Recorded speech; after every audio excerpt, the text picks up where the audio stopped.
Olá, muito bom dia a todos e todas aqui que nos acompanham neste webinar promovido pela Câmara Britânica de Comércio e Indústria no Brasil. Eu sou Ana Paula Vitelli, presidente da Câmara, e usarei esses minutos iniciais para breves palavras sobre a nossa Câmara e também os nossos agradecimentos.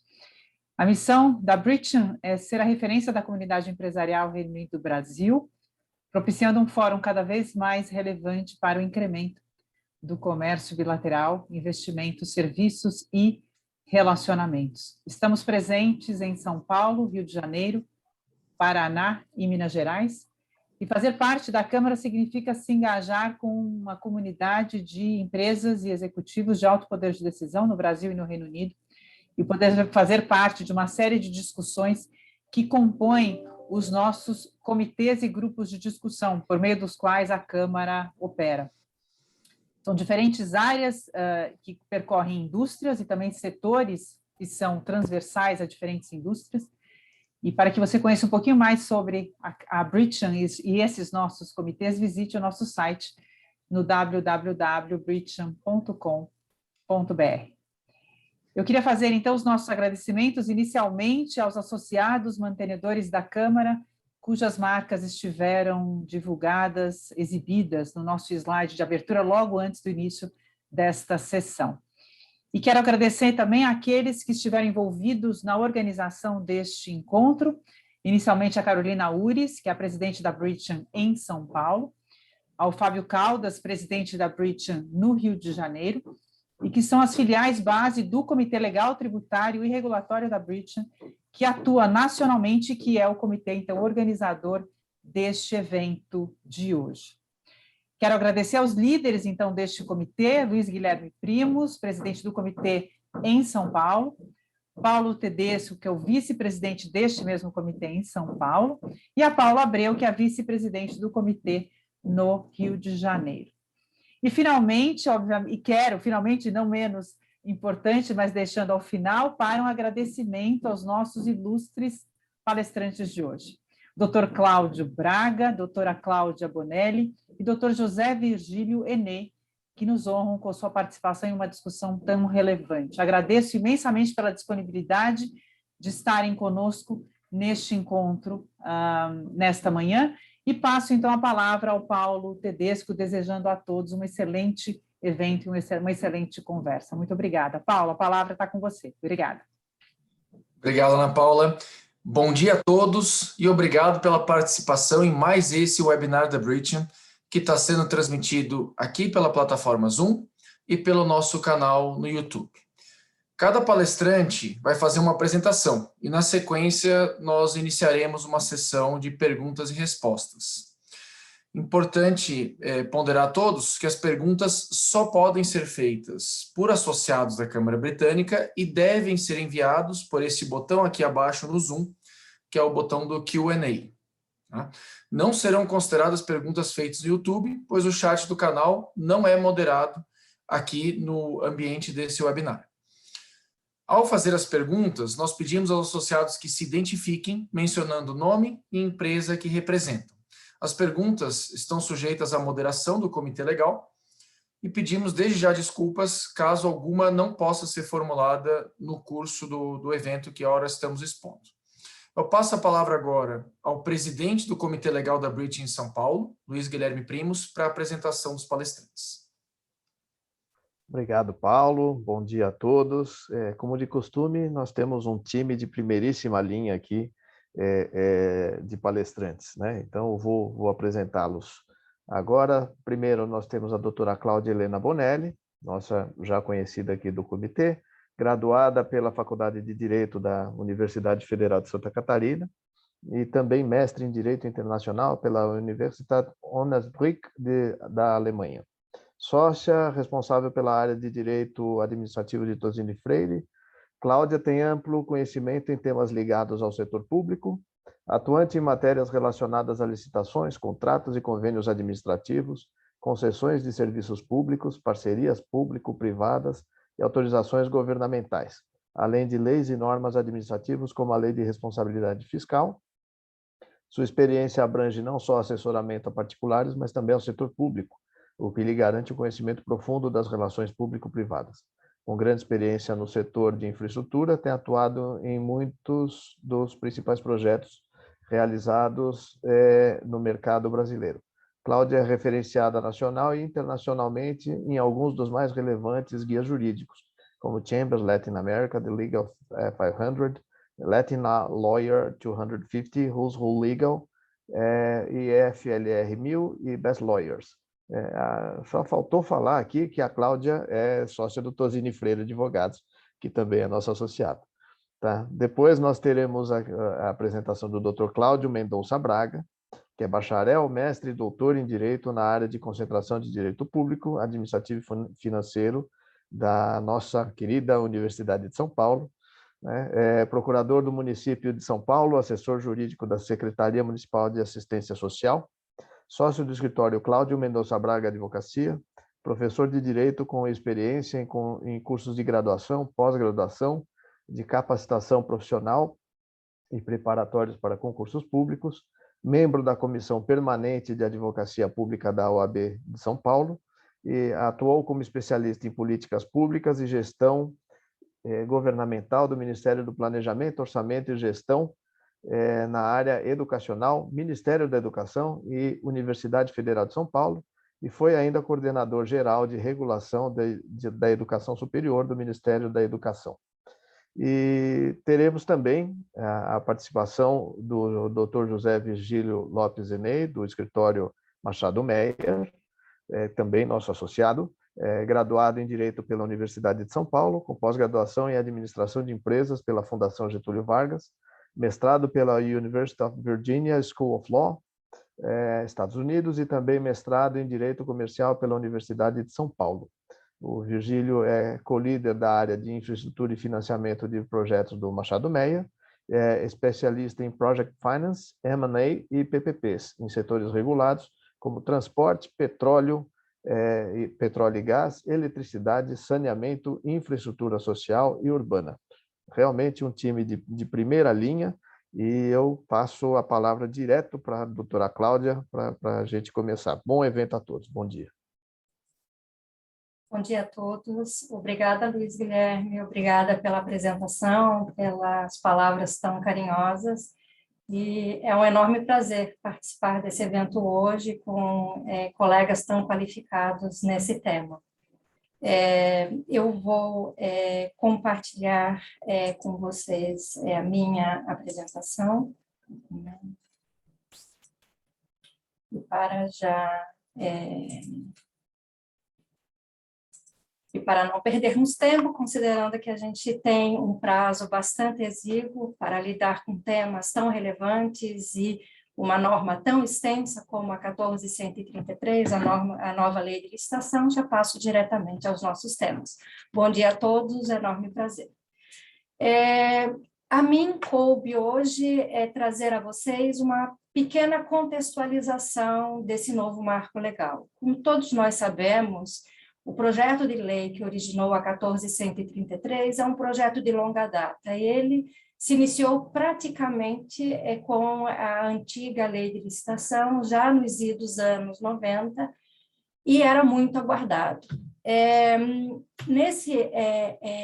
Nessa perspectiva, se poderia imaginar de que o novo marco legal ele teria por objetivo compilar todas as normas de licitação e contratos aplicáveis aos entes da administração pública, mas, de fato, isso não ocorre. A 14.133, ela, de forma geral, compila 3 dos nossos antigos normativos: a Lei Geral de Licitações e Contratos, a Lei 8.666, a Lei do Pregão e a Lei 14.462, na parte específica do regime diferenciado de contratações. Nessa perspectiva, o que foi unificado com esse novo normativo? As normas gerais de licitações e contratos para obras, serviços, inclusive serviços de publicidade, alienações, locações, das entidades da administração pública direta e indireta, União, Estados, Distrito Federal e municípios, as normas,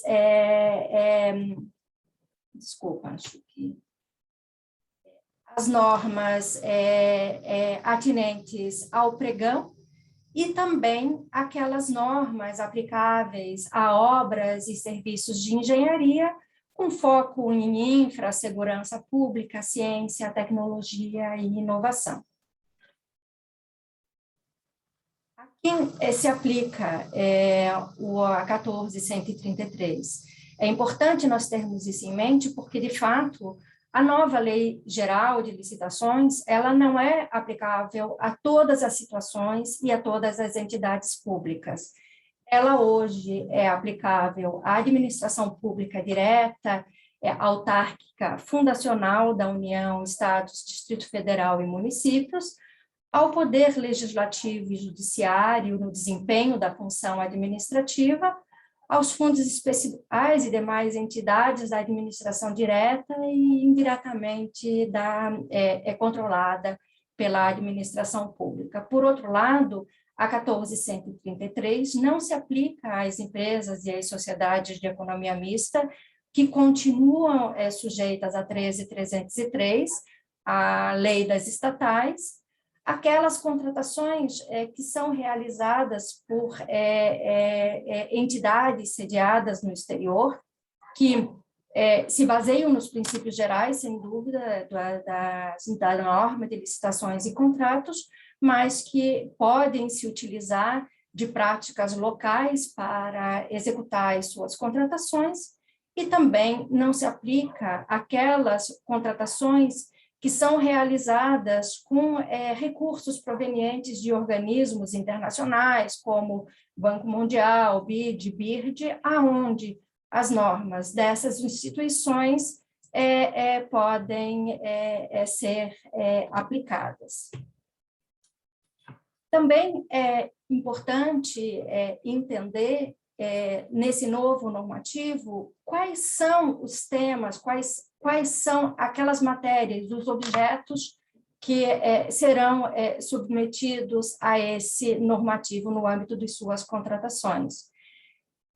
A 14.133, ela se destina à alienação e concessão de direito real de uso e de bens, a compra, inclusive por encomenda, a locação, concessão e permissão de uso de bem público. Veja que não há aqui a indicação da concessão e permissão de serviços públicos em si, a prestação de serviços, inclusive os técnicos profissionais e especializados, obras e serviços de arquitetura e engenharia, contratações de tecnologia da informação e comunicação. A 14.133, por outro lado, ela não se aplica a contratos de operação de crédito interno e externo e de gestão da dívida pública e a contratações sujeitas a normas previstas em legislação específica. Então, apesar de nós termos muito ansiosamente aguardado esse novo normativo, é importante ter em mente que ele foca em algumas entidades em específico e alguns objetos em específico, não sendo aplicável indistintamente a todas aquelas contratações realizadas por órgãos e entidades da administração pública. Acho também, nesse primeiro momento, importante indicar alguns dos aspectos positivos que foram trazidos por esse novo normativo. Acho que, apesar de não ser como eventualmente poderia ser aguardado uma quebra significativa de paradigma nessa norma de contratações, nós temos, sem dúvida alguma, alguns pontos bastante positivos, dentre os quais uma ênfase na fase preparatória, ou seja, na fase pré-licitatória.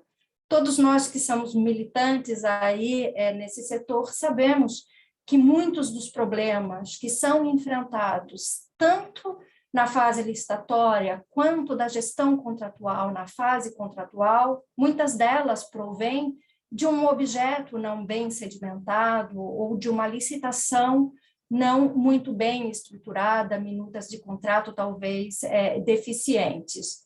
O novo normativo, ele foca muito na fase pré-licitatória e traz um passo a passo bastante extenso para que os gestores públicos responsáveis pela estruturação dessas licitações tendam a aperfeiçoar esses modelos, aperfeiçoar os editais de licitação e as minutas de contrato.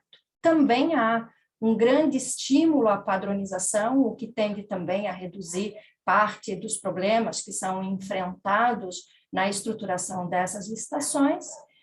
Estabelece muitas das definições que no normativo anterior traziam dúvidas, tanto na fase editalícia quanto contratual, e essas definições foram, de certa forma, internalizadas a partir dos entendimentos e da vasta jurisprudência já sedimentada por órgãos de controle, como o Tribunal de Contas da União.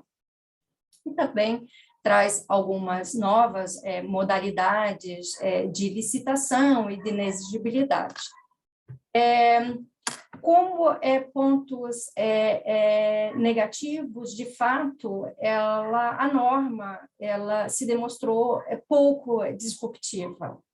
De fato, ela se propôs a compilar os dispositivos constantes dos nossos normativos anteriores, dos 3 normativos indicados, Lei 8.666, Lei do Pregão e Lei do RDC, e internalizar na 14.133 muitas das práticas que já vinham sendo aplicadas ao longo desses últimos anos, e também parte da jurisprudência do entendimento que vinha sendo sedimentado pelos órgãos de controle. Mas não é uma norma, por exemplo, que tenha tentado internalizar, eventualmente,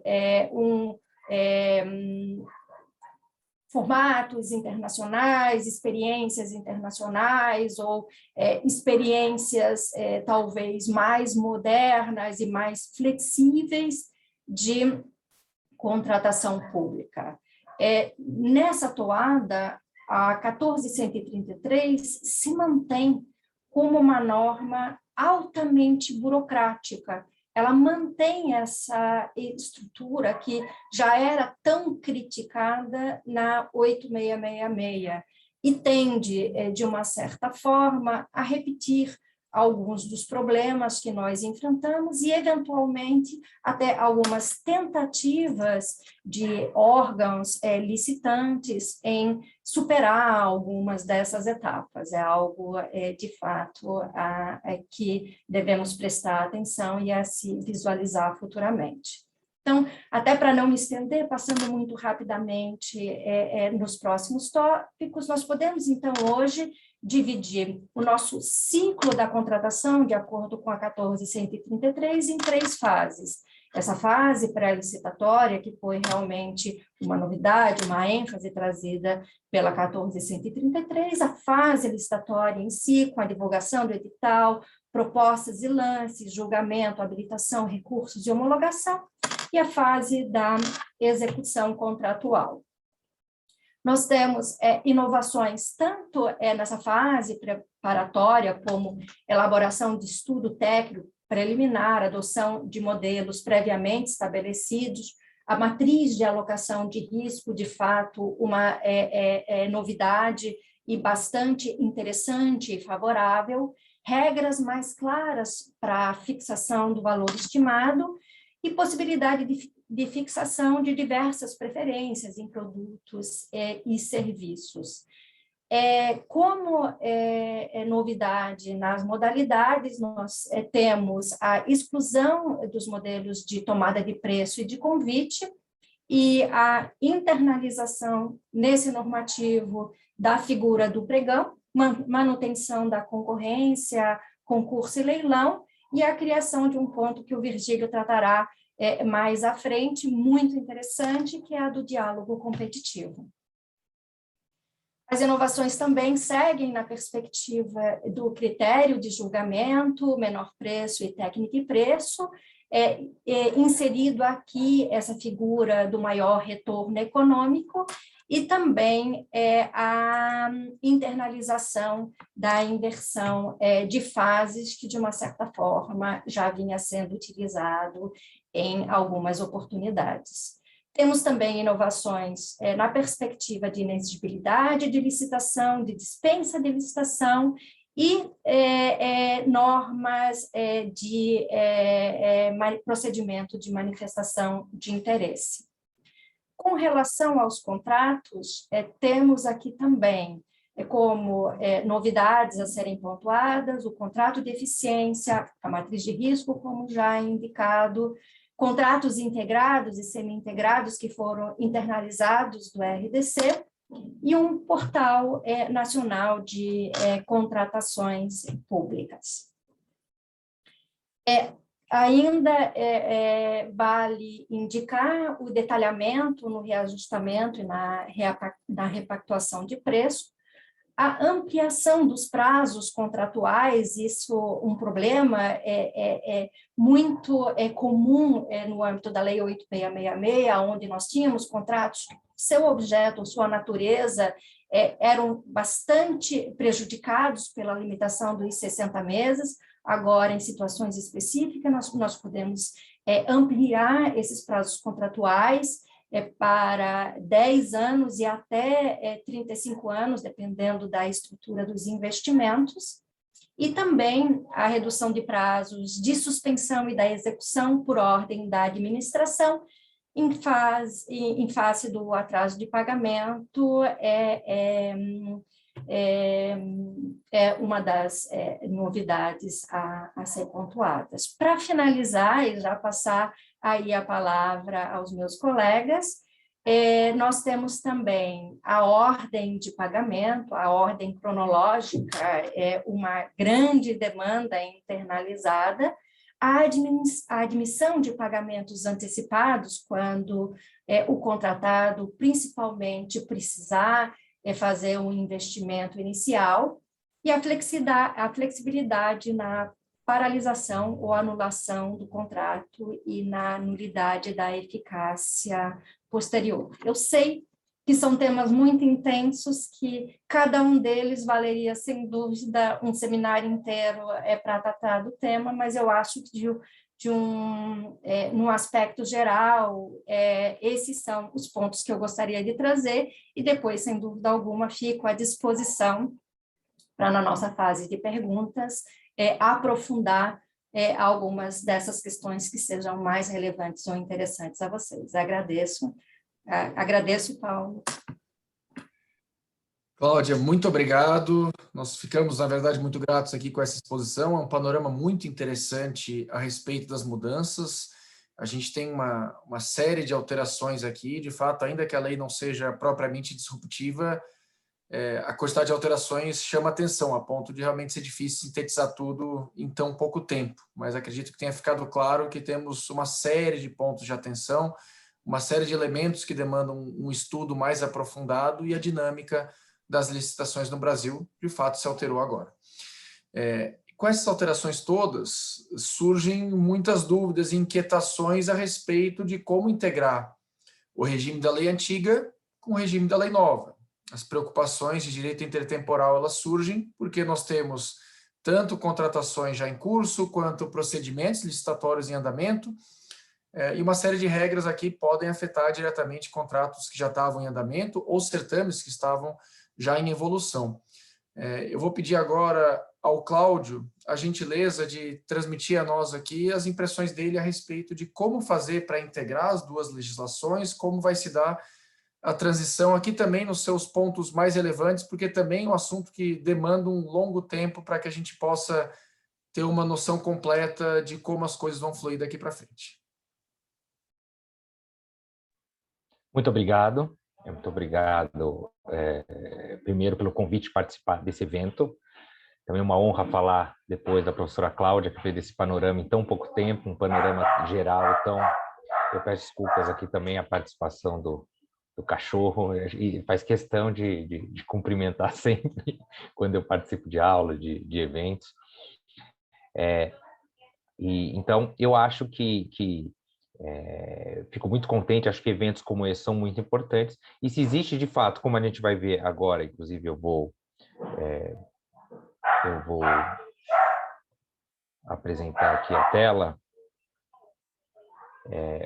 um regime de transição, é porque o legislador entendeu que eventos como esse seriam importantes durante um tempo. A administração internamente se preparar para o desafio de implementar uma nova lei, todos os operadores, as empresas eventualmente interessadas, os advogados, enfim, já se contava que durante um tempo iria haver uma discussão a respeito da aplicação dessa lei. Então, essa talvez tenha sido a intenção do legislador ao estabelecer um regime de transição. E é isso que nós vamos analisar um pouco aqui. Como que se passou da Lei 8666 para a nova lei? Isso foi abordado pela professora Cláudia, a questão de terem sido alterações progressivas, ou seja, são diversas leis após a Lei 8666 que foram sendo implementadas e que a nova lei, de certa maneira, compila. Então, ela, de fato, não é disruptiva, é uma legislação nova, de certa forma, conservadora. Mas eu gosto de olhar, se compararmos a lei geral anterior, a de 93, com a de hoje. Aí nós temos um panorama totalmente diferente. 1993 era um período que a gente tinha, inclusive, ainda inflação, hiperinflação, inflação galopante. Era um período pré-digital, né? Não se pensava em processos eletrônicos, né? Processos administrativos eletrônicos. Era a época do papel, da licitação com envelopes, né? Aquelas propostas que chegavam nos envelopes lacrados. Era a época, que está na lei até hoje, 8666, de divulgação de licitação por meio de cartaz no mural de informações da repartição. Então, o licitante ele tinha que ter o costume de progressivamente frequentar repartições para ter a informação, por exemplo, de um convite, que era uma modalidade de licitação muito utilizada. Quer dizer, estamos diante de um outro universo totalmente. Um período no qual a administração pública se informatizou, o próprio direito administrativo mudou, não à toa, em 98, pouco depois, a reforma administrativa trouxe elementos da administração pública gerencial. Então, quando se fala em aumento do diálogo com o setor privado, que essa lei trouxe, aproximação da lógica privada, que já foi ocorrendo por meio de legislações anteriores, isso é um caminho que foi muito devagar, foi muito progressivo e paulatino para se chegar nessa lei, que de fato é pouco inovadora nesse sentido, mas de certa maneira estabilizou numa lei geral uma evolução de praticamente 3 décadas. E é isso que nós vamos ver agora, como funciona o regime de transição, né? O contrato funciona, o que rege o contrato administrativo já está valendo? Então, de cara, o artigo 190 e a parte final da lei é a parte que traz o regime de transição. E é isso que tem trazido muita inquietação para os operadores de licitação no âmbito da administração pública ou no setor privado. Está valendo? Já vale? Tenho que fazer? Então, esse é um pouco o centro da minha apresentação de hoje. De cara, o artigo 190 coloca que o contrato cujo instrumento tenha sido assinado antes da data em vigor desta lei continua regido com as regras da legislação revogada. Então, qualquer contrato feito antes da lei nova aplica-se à lei antiga. Até aí, digamos que isso seria uma regra geral do direito. Agora, o artigo 191, que traz um dispositivo interessante e que menciona o inciso 2 do caput do 193. Então, a gente pula para essa parte que a lei nova, que veja, artigo 194, entra em vigor na data de sua publicação. Então, a lei 14.133, ela está valendo, ela está em vigor.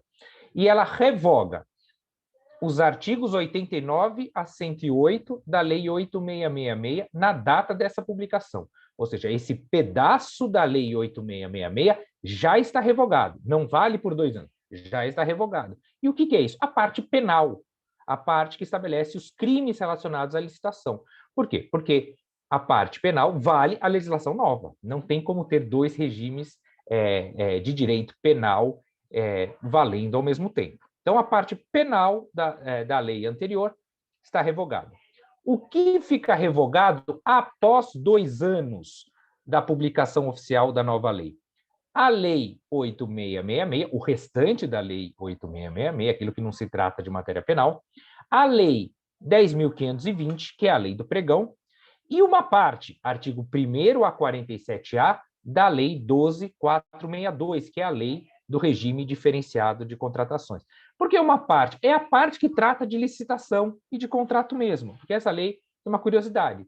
Os artigos seguintes tratam de questões que foram enxertadas na lei, que tratam de outros assuntos, como, por exemplo, a composição de ministérios na administração pública federal. Então, trata de outro assunto. Então, a parte de licitação do RDC fica revogada após 2 anos. Então, nós temos durante 2 anos a lei nova valendo e as leis antigas, no que se referem a licitações e contratos, também em vigor. 2 regimes jurídicos em vigor. Como compatibilizar? E aí que nós voltamos ao 191. Até o decurso do prazo que trata o inciso 2 do artigo 193, aquele de 2 anos, a administração poderá optar por licitar ou por contratar diretamente. Então, aqui falando contratar diretamente de inexigibilidade de licitação e de dispensa de licitação, de acordo com esta lei ou com as leis referidas no respectivo inciso. Ou seja, a administração opta por utilizar a nova lei ou as antigas. E a opção deve ser indicada expressamente no edital ou no aviso de contratação direta, vedada a aplicação combinada, né? E, evidentemente, é um regime ou outro. Não dá para, no mesmo edital, pegar normas de uma lei, pegar normas de outra. Para cada licitação, a administração pública tem que optar. Eu quero utilizar a legislação nova, eu quero utilizar a licitação antiga.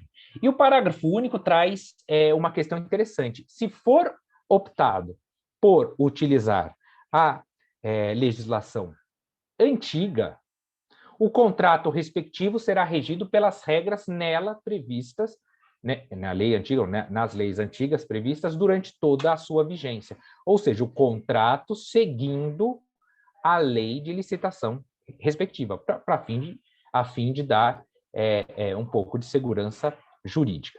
Então, como que a gente tenta, de certa maneira, combinar e interpretar esses dispositivos? Primeira coisa, a lei nova tem vigência imediata, não tem vacatio legis. Algumas pessoas falam, nova lei tem vacatio legis de 2 anos. Não, isso é equivocado. A nova lei está em vigência e as antigas continuam em vigência. A lei nova revoga as 3 leis mencionadas, a Lei Geral de Licitações, a do Pregão e a do Regime Diferenciado de Contratação. Ela estabelece um período de convivência entre regimes jurídicos, né, tanto para licitação quanto para contratações diretas. A administração pode aplicar qualquer um dos regimes, devendo a opção ser expressamente indicada e sendo vedada a aplicação combinada. Então, agora vem sempre a questão. Já pode fazer? Na prefeitura já estão me questionando, enfim, eu vou dizer quais são as soluções que estão sendo dadas aí pelos entes da federação.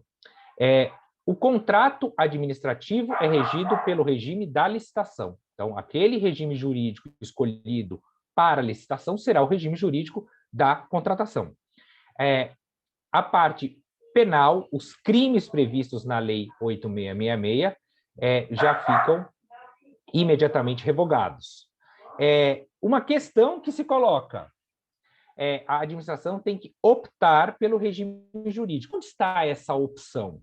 Isso pode ser uma questão importante lá no final, quando estiver perto dos 2 anos. A administração pública opta ao se utilizar ao iniciar a fase preparatória ou na publicação do edital. Então, isso é uma questão que já se coloca. Por quê? Porque, como a professora Cláudia falou, a nova lei ela dá ênfase à fase preparatória, que era um pouco negligenciada, era quase como se fosse pré-licitação mesmo, se não fosse do processo licitatório. A nova lei coloca a fase preparatória no processo licitatório, ou seja, como processo licitatório. Então, daria para se argumentar que o início da fase preparatória já é licitação propriamente dita, ou seja, já poderia indicar a opção pelo regime jurídico. No entanto, o dispositivo que foi lido fala que a administração deve indicar no edital, né? E essa foi a interpretação dada pelo Tribunal de Contas da União, também no caso do regime de transição previsto na lei de licitações das estatais, na lei específica das estatais. Então, eu acho que vai ser um questionamento interessante, mas tendo a achar que vai prevalecer que a indicação, e aí isso vale para o período temporal dos 2 anos, a opção deve ser dada por meio da publicação do edital. E outra questão interessante, tem muita gente também que está dizendo que a lei nova só vale para municípios menores, aqueles que têm menos de 20 mil habitantes, depois de 6 anos. Não é isso, mas é uma transição, mas precisamos pontuar de um jeito correto.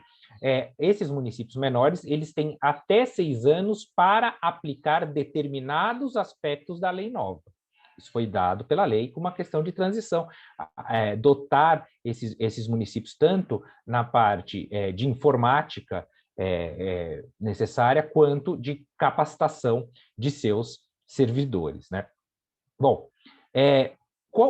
como são os dispositivos da lei nova? Eles são autoaplicáveis? Então, parte deles são autoaplicáveis, parte deles já podem ser aplicados de forma tranquila. No entanto, há diversos aspectos da nova lei que são sujeitos à regulamentação. São dezenas de passagens na lei que o legislador menciona a regulamentação infralegal por parte de cada ente da federação. Então, existem esses dispositivos que precisam de regulamentação.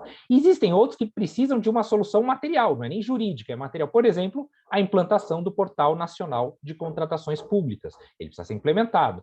Então, a lei não tem nem condições ainda de ser plenamente aplicada, embora vigente. Por quê? Porque existem dispositivos sujeitos à regulamentação e alguns que estão pendentes de soluções materiais práticas. E aí, os entes da federação estão dando algumas soluções, estão procurando. Já aplica? Não aplica? O município de São Paulo instituiu um grupo de trabalho próprio para resolver esse assunto, assim como o estado do Pará, né? Assim como o estado do Mato Grosso do Sul colocou assim como o Mato Grosso do Sul instituiu uma comissão técnico-jurídica, e eu gostaria de dar destaque, e aí seria interessante, eu acho que pode virar um paradigma importante, por se tratar de um órgão nacional, um órgão da União. A AGU estabeleceu, por meio do parecer 2 de 2001, que eu menciono aí na minha apresentação, um parecer que indicou aquilo que precisa de regulamentação, aquilo que pode ser aplicado, e vai ser o parâmetro, evidentemente, para a AGU, essa é uma interpretação da AGU, para a União. No entanto, eu acho que pode vir a ser um paradigma importante a ser seguido pelos demais entes da federação. Eu concluo por aqui a minha apresentação, até por conta do tempo, me colocando à disposição para perguntas, e mais uma vez agradeço o convite, agradeço a oportunidade de participar desse evento. Cláudio, muito obrigado pela sua exposição. Tema muito árido, muito difícil colocar aqui essa transição da legislação antiga para a atual. De fato, a lei nova teve a preocupação de abordar o assunto da maneira mais detalhada possível, mas é muito possível que a gente ainda tenha uma longa trajetória até que todos os pontos estejam devidamente equacionados e que a gente possa viver plenamente a realidade da nova legislação. Creio que as principais questões, pontos de atenção, acho que estão muito claros, e agora acho que poderíamos passar ao Virgílio para falar um pouco a respeito do diálogo competitivo, que tanto chama a atenção nos termos da legislação nova, e eventuais outros pontos de destaque, Virgílio, que você acredite que faça sentido dividir com o público. Bom dia a todos. É um prazer estar aqui com a convite da Câmara Britânica. Meu trabalho fica aqui bem mais facilitado, né?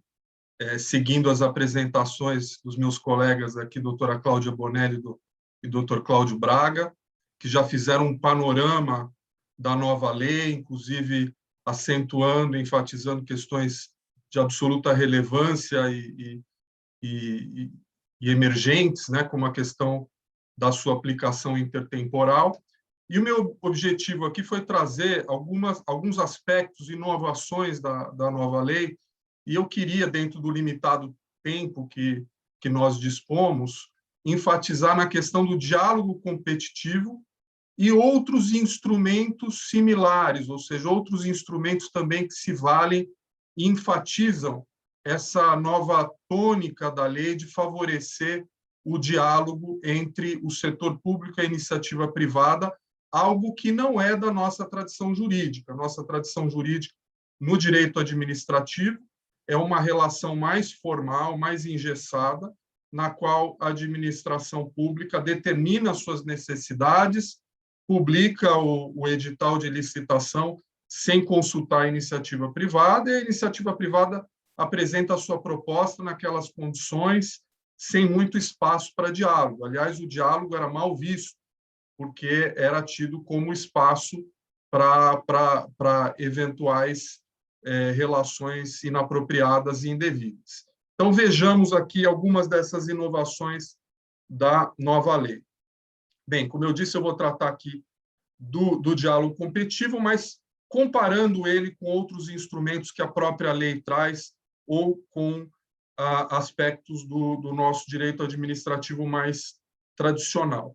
E, aliás, nesse sentido, eu começo, então, enfatizando como eram as contratações e licitações no nosso direito administrativo mais tradicional, de inspiração no direito administrativo francês, e que o Brasil conseguiu ainda trazer mais formalismo e mais engessamento nesses procedimentos, nesses processos, né? Primeiro, a legislação, a Lei 8666, a legislação esparsa, a Lei do Pregão, já separavam as licitações para objetos comuns daquelas licitações para objetos especiais, objetos mais complexos. Objetos comuns, a licitação, a modalidade mais tradicional era o pregão, que não há muito espaço para diálogo, né? Os termos do edital do pregão é apresentado e as propostas são formuladas dentro daquele sistema, né? E para objetos especiais ou mais complexos, a nossa tradição seguia concorrência pública, dentre outras modalidades, naquele sistema que eu mencionei, né? A administração é que determinava as suas necessidades de forma quase unilateral, apresentava o edital e cumpria a iniciativa privada apresentar sua proposta dentro daquelas condições, né? Para obras públicas, por exemplo, o comum era o quê?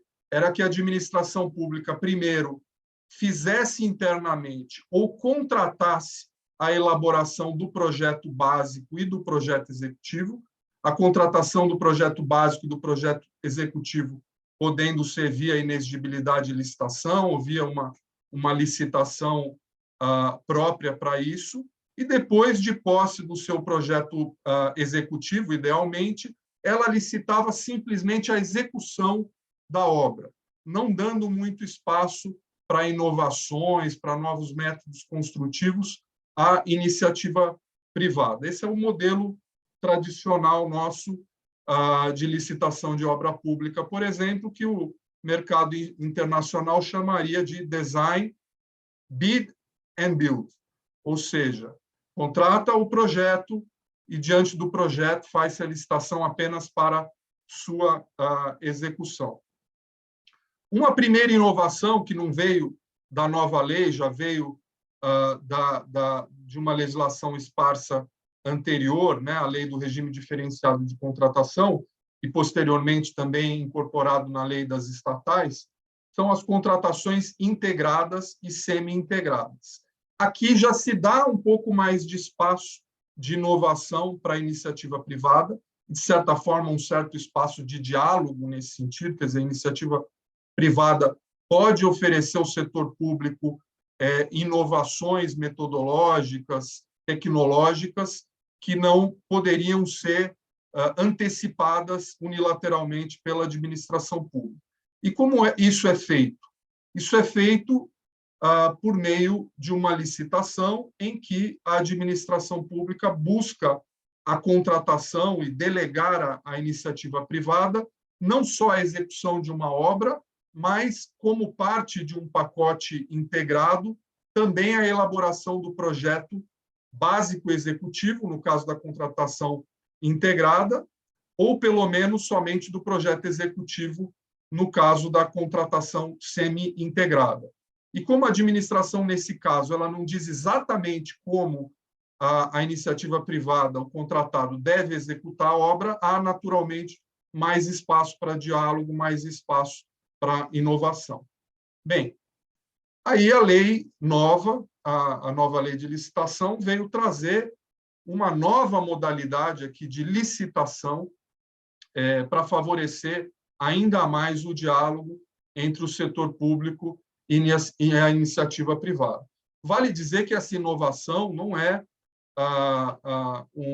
algo que surgiu absolutamente do nada ou uma grande criação do direito brasileiro. A nova lei buscou inspiração, aliás, ela praticamente reproduziu as normas que já eram vigentes na comunidade, na União Europeia, né, que são fruto de diretivas de 2004 e 2014, que disciplinavam o que lá se chamava de competitive dialogue, ou diálogo concorrencial, na sua tradução ao português. Obviamente, com algumas adaptações ao direito brasileiro. E o que é o diálogo competitivo? O diálogo competitivo ele busca, basicamente, atender a uma preocupação, a uma situação. Que situação é essa? Situação em que há uma assimetria de informação entre a administração pública e a iniciativa privada. A administração pública ela tem uma necessidade, ela tem determinadas exigências que ela precisa atender, mas ela unilateralmente, dentro do balcão público, ela é incapaz de definir no detalhe como, de que forma, com que solução metodológica, tecnológica, ela vai atingir, ou é a melhor forma de atingir aquele resultado. Então, mas, por outro lado, ela sabe que a iniciativa privada detém esse conhecimento, detém essa tecnologia. Então, o que o diálogo competitivo vai fazer é permitir que a administração pública convoque interessados, realize republicanamente, né, de forma lícita, rodadas de conversas, de negociações, de diálogos com interessados pré-selecionados e colha desses particulares sugestões, ideias de como otimizar o resultado buscado pela administração pública. Depois de ouvir a iniciativa privada e incorporar no seu processo licitatório a melhor alternativa para atender determinado resultado, aí a administração pública divulga um novo edital, incorporando aquelas soluções resultado das discussões com a iniciativa privada e dando oportunidade àqueles pré-selecionados de apresentarem a sua proposta com base naquela solução escolhida e não com base em qualquer solução. Vou dar um exemplo. Digamos que um determinado município ou um determinado estado queira buscar uma solução para o tratamento de resíduos sólidos, gestão de resíduos sólidos, gestão de lixo, né? Existem muitas alternativas e tecnologias para isso. E, nesse exemplo, digamos que a administração pública, o objetivo dela é dar o melhor tratamento, ambientalmente mais sustentável, mais correto, mas a administração pública não sabe como, diante das tecnologias atuais, como e qual é a melhor forma de fazer isso. Ela instaura o diálogo competitivo, ela publica um primeiro edital solicitando manifestação de interesse, ela recebe, digamos, 10 manifestações de interesse de potenciais interessados, ela já identifica que daqueles 10, 8 cumprem os requisitos mínimos para serem pré-selecionados, ela realiza rodadas de reuniões com cada um desses 8, ela ouve diferentes soluções, tem a solução da incineração, tem a solução do aterro sanitário, tem a solução da compostagem, tem a solução da reciclagem, tem a solução que combina diferentes elementos, tem a solução da geração de energia através do lixo, tem outras soluções que sequer ela tinha ouvido, e ela vai ouvir tudo aquilo, vai realizar uma ou mais rodadas e vai definir, puxa, diante de tudo isso que eu ouvi, estou, eu, administração pública, convencida que a melhor solução é a combinação da reciclagem prévia com a compostagem, com o aterro sanitário e geração de energia. Então, aí ela publica um edital dizendo, é isto que eu quero. Então, me apresentem propostas agora equalizadas com base nesta solução. Não adianta me trazer uma proposta muito mais barata, por exemplo, mas que adota uma solução completamente diversa e não passível de comparação. Então, esse é o diálogo competitivo e é desta forma que a administração pública se serve do conhecimento da iniciativa privada, supre essa assimetria de informação e busca otimizar determinada solução pública. Bem, o que não é diálogo competitivo? Vou dar um exemplo agora que está na moda. Petrobras, dentre outras estatais, vem fazendo processos de desinvestimento. Dentro da lógica tradicional da administração pública, o que faria uma estatal que quer vender uma determinada subsidiária, um determinado ativo? Ela faria um leilão em que ela estabeleceria as condições desta venda, deste leilão, o contrato de venda, de forma unilateral, publicaria o edital de licitação e diria, iniciativa privada, formulem aqui um preço nessas condições, e essas condições são inegociáveis, dá o preço nessas condições. Mas se percebeu que essa alternativa mais tradicional não era a que melhor atendia ou que otimizava o objetivo dessas estatais de maximizar o preço ou buscar sinergias e outros objetivos próprios desses processos de desinvestimento. E como isso evoluiu? Aliás, de acordo com a lei das estatais, que é aplicável nesse caso, e não a lei de licitações, conforme interpretada pelo Supremo Tribunal Federal, se concluiu que a maior parte desse processo de desinvestimento sequer exigem uma licitação formal, mas exigiriam um processo seletivo, isonômico, e que atenda aos princípios gerais da administração pública. Então, o que vem fazendo a Petrobras e outras estatais? Iniciam um processo, selecionam interessados,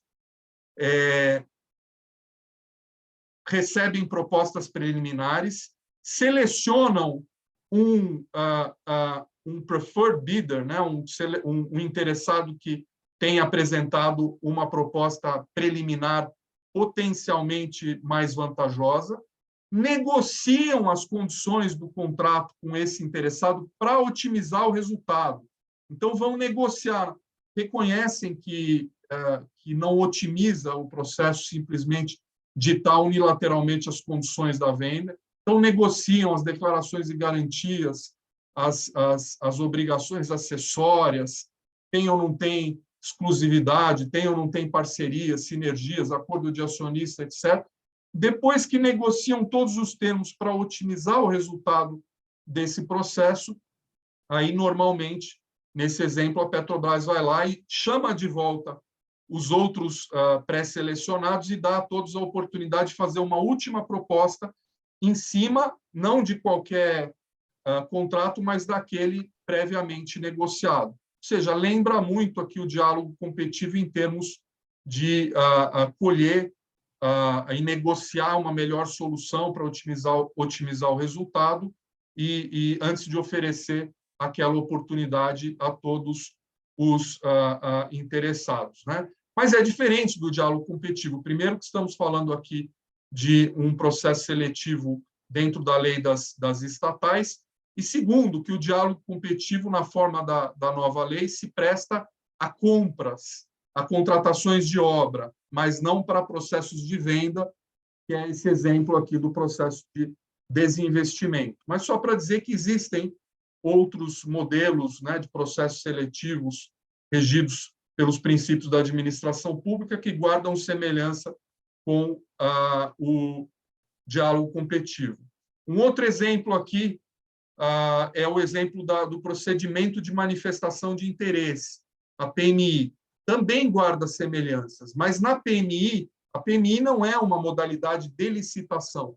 A PMI é um processo auxiliar e prévio à licitação, no qual a iniciativa privada oferece contribuições e estudos para ajudar a administração pública, também porque há uma simetria de informação, também porque a administração pública reconhece a necessidade de ouvir a iniciativa privada, mas essa contribuição se dá na fase preparatória da licitação. Então, é um pouco diferente, e, aliás, ela pode se dar numa fase inicial em que a administração pública sequer sabe exatamente qual é o objetivo, qual é o resultado que ela deseja alcançar. No diálogo competitivo, a administração tem que saber o que ela quer. Ela não sabe o meio de alcançar e de otimizar aquele resultado, mas ela tem que saber o que ela quer. No diálogo, na PMI, a administração pode desconfiar o que ela quer, mas ela não necessariamente precisa saber em detalhes o que ela quer, ela pode abrir isso para contribuição da iniciativa privada. Um outro exemplo aqui para ir finalizando, a encomenda tecnológica, que é objeto da Lei 10.973. Não está prevista na nova lei de licitação, mas é um outro exemplo aqui de diálogo entre setor público e iniciativa privada. Na encomenda tecnológica, é premissa que a administração pública ela não detém, ela não domina aquela tecnologia, aquela solução. Ela vai buscar essa informação e essa solução na iniciativa privada que domina a solução. Agora, existe uma outra situação, que nem poder público, nem iniciativa privada dominam uma determinada tecnologia. Nesse caso, a administração pública pode contratar o privado para juntos desenvolverem, tentarem desenvolver uma determinada solução tecnológica. Nesse caso, não é diálogo competitivo, porque aí é uma contratação para uma atividade de meio, tentar encontrar uma solução sem a garantia de que ela será encontrada. Essa é a modalidade da encomenda tecnológica. E, por fim, para finalizar aqui, também não há que se confundir o diálogo competitivo com o julgamento por critério técnico ou técnica e preço. Aí não estamos falando da modalidade de licitação, mas estamos falando do seu critério de julgamento. Há casos em que a administração pública é capaz de formular o seu edital, o seu objetivo, a forma como o objeto deve ser executado, mas ela reconhece que determinados entes da iniciativa privada podem executar aquele objeto de uma forma tecnicamente que valorize, que otimize o resultado. E, nesse caso, o melhor domínio de uma determinada solução ou técnica pode ser adotado como critério de julgamento para priorizar a escolha ou para favorecer a escolha daquele ente privado que detém a melhor solução, a melhor tecnologia, mas dentro de um critério de julgamento e não dentro de uma modalidade de licitação. Enfim, dentro do pouco tempo que tínhamos, era isso que eu queria trazer, uma solução bastante interessante aqui da nova lei. Virgílio, muito obrigado. De fato, uma alteração substancial, uma maneira muito diferente de ver a participação da iniciativa privada nessa rotina das licitações. É importante ver um protagonismo, é importante ver a alteração na linha do seu comentário, é importante ver que o legislador passa a perceber que a iniciativa privada pode contribuir, pode colaborar, e não necessariamente em qualquer espécie de diálogo isso significaria a deturpação do interesse público, que é o que todos buscamos em última análise. Muito obrigado. Acho que temos aqui um excelente panorama, uma excelente ideia de tudo que se alterou dentro desse novo ambiente legislativo, e eu gostaria de passar agora a fase de perguntas. Em função do horário, para que nós possamos encerrar dentro do cronograma, nós vamos fazer um questionamento que nos foi trazido aqui, dividindo com vocês. Gostaríamos de tratar especificamente da situação do uso do seguro-garantia, que está previsto para contratações de obras, serviços e fornecimentos, mas especialmente para as obras. Sabemos que no Brasil a gente tem uma série de obras paradas, uma série de tentativas de concretização de grandes projetos, e que, no fim das contas, o reinício delas significa um gasto de dinheiro público desproporcional. A gente pode esperar que esse incentivo ao seguro-garantia pela nova legislação signifique mais eficiência ou um prognóstico, uma possibilidade de que as obras de fato cheguem ao fim e que essas intercorrências se tornem menos frequentes? Cláudia, você gostaria de responder essa? Sim, Paulo, com certeza. Acho que o seu comentário ele é bastante correto. A questão do estoque de obras paradas no governo é, de fato, um grande desafio. Precisava ser enfrentado, e no âmbito das discussões do PL, muito foi discutido acerca de que ferramentas se poderia trazer para assegurar a continuidade do objeto contratual e ter um modelo que impedisse a permanência e a manutenção desse estoque de obras paradas. Acho que nós tivemos, ao longo desses últimos anos, uma grande participação, inclusive, das seguradoras no PL e na tentativa de identificar o modelo que melhor se adequasse. Nessa perspectiva, nós podemos visualizar na 14.133 a figura do seguro-garantia, que para grandes obras, ou seja, aquelas obras com valores superiores a 200 milhões, poderá ter um percentual de seguro-garantia de 30%, e também tivemos a introdução de um novo papel, um novo protagonismo dessas seguradoras no âmbito dos contratos administrativos. As seguradoras agora, elas podem, no caso de obras e serviços de engenharia, serem instadas a atuar como intervenientes nesses contratos, e podem também exercer o step-in, ou seja, termos identificado cláusulas de retomada, ou seja, ao invés, no caso de um sinistro, da seguradora optar pelo pagamento do prêmio, ela pode sim contratar terceiros para assegurar a conclusão dessa obra. É algo que veio 100% aperfeiçoado na 14.133? Não, a gente já vê uma grande movimentação no mercado, inclusive, em especial no mercado de seguros, com a tentativa de revisão das suas apólices, alguma discussão também sobre a eventual necessidade de se estabelecer uma regulamentação específica às seguradoras para especificar melhor como ocorreria essa interveniência, o step-in e assim por diante, mas, sem dúvida alguma, é uma disposição que tem nos trazido aí uma expectativa muito grande de agora finalmente ter uma ferramenta dedicada a essas grandes obras que, de fato, possa suprir a deficiência e minimizar o desgaste e todos os problemas ocasionados pelas obras paradas. Muito obrigado, Cláudia.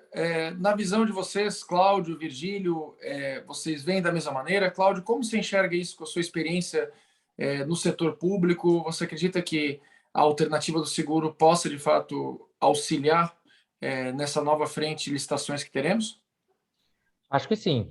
Como foi pontuado pela professora Cláudia, a questão da obra parada, né, e que muitas vezes decorre de procedimento licitatório que houve algum equívoco, seja na análise do fôlego econômico da empresa, quanto da própria qualificação técnica.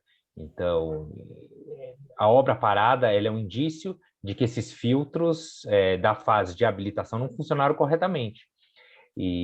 Ou seja, a lei parte do pressuposto que esses filtros são falhos e que tem que existir algum tipo de mecanismo para tentar salvaguardar a conclusão da obra. Então, eu vi com muito gosto, achei interessante, é uma boa tentativa, a ideia do seguro, a fim de que seja assumida a obra a partir de onde ela se encontra para a sua conclusão. Eu acho que pode ser um instituto muito útil no direito brasileiro. Vamos ver como será a prática, mas, assim, a princípio, o jeito que foi construído na lei, eu acho que é muito interessante, porque não tem nada pior do que obra parada, quer dizer, são recursos investidos ali, ficam sem utilidade, enfim, a gente tem que presumir que a obra foi escolhida porque era algo importante. Vamos analisar a finalidade pública para algum bem comum ali que precisa ser implementado. Muito bem. Virgílio, talvez o contraponto seja o custo, né? Eu não sei se você já tem alguma visão quanto a isso, eventualmente algum diálogo com os seus clientes e outros pontos, outros focos de diálogo, porque o prêmio pode também significar um valor expressivo, né? Significativo para o contratado, para que ele possa conduzir as obras, e isso eventualmente pode encarecer um pouco também o montante global da oferta na licitação. Como você vê essa parte? Eu me preocupo menos com a questão do custo, porque se o custo for igual para todo mundo, preserva-se o caráter isonômico da licitação. A administração pública, em última instância, a sociedade, vão pagar um pouco mais caro por essas obras. Nós estamos falando de obras de grande vulto, onde essa garantia pode alcançar o percentual de 30% e não qualquer contratação, mas é um custo que tende a ganhar eficiência ao longo do tempo, né, a se moderar ao longo do tempo, e me parece que é uma contrapartida justa, um custo incremental razoável para se ter mais segurança na execução da obra. Eu acho que o grande desafio no curto e médio prazo é que a indústria securitária consiga se desenvolver, se aprimorar para efetivamente oferecer seguros dessa monta, né, respondendo e assumindo o risco dessas grandes obras, né, e desenvolva também uma capacidade, que é o que se busca com essa nova previsão, de acompanhar a obra, monitorar a obra para mitigar o seu risco, né? Ter o segurador lá alinhado, com o interesse alinhado com o contratado e com a administração pública, né? Para se certificar de que a obra segue, né? O projeto, a obra segue de forma regular, né? Para reduzir o risco de que ela seja paralisada lá na frente, de que a garantia, o seguro garantias tenha que ser executado. e para isso a indústria securitária ainda não tem essa capacidade e experiência no Brasil, mas ela tem toda a condição de desenvolver isso, havendo essa necessidade, e agora diante desse novo cenário legal. Muito bem, muito obrigado pelos comentários, e mais uma vez, em nome da Britiam, agradeço muito os palestrantes, os expositores aqui no evento. Acho que conseguimos fazer uma composição muito interessante, abordar temas de alta sensibilidade e relevância. Certamente os debates a respeito desse assunto vão se prolongar por muito tempo. Gostaria também de agradecer a todos que estão na nossa audiência, que participaram do evento, e peço também a gentileza, se possível, que façam também uma visita ao nosso canal no YouTube. Lá nós temos as gravações deste evento e dos demais eventos que temos feito, um material muito interessante. Se puderem, assinem o canal e estejam periodicamente lá nos acompanhando. Temos feito um trabalho importante de manutenção desse canal. Muito obrigado a todos. Encerramos aqui, então, nossa exposição no webinar. Um bom dia. Bom dia. Obrigada, bom dia.